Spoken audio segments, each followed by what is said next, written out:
بسم الله الرحمن الرحيم الحمد لله رب العالمين وصلى الله على سيدنا محمد وآله الطاهرين. قال رسول الله صلى الله عليه وآله وسلم أنا مدينة العلم وعلي بابها. Le prophète sallallahu alayhi wa sallam a dit: je suis la cité de science et Ali est sa porte.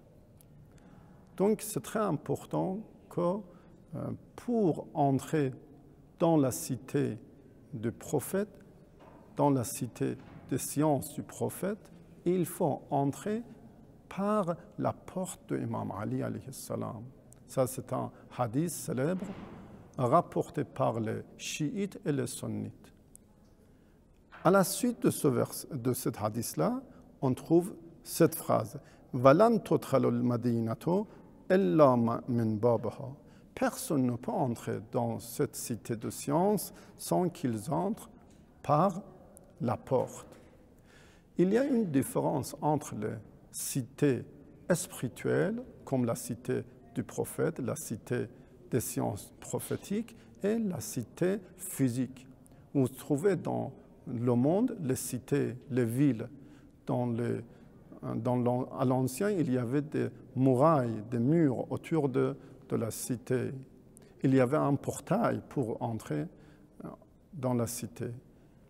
Mais vous savez, par exemple, si vous avez une maison, vous avez une porte pour la maison. Si vous entrez de la porte, c'est normal. Mais vous pouvez aussi entrer par exemple, sauter le mur.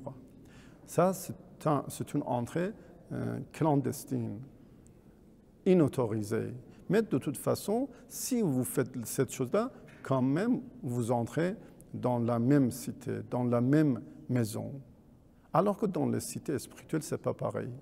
Si vous n'entrez pas de la porte permise, vous n'entrez pas dans la cité.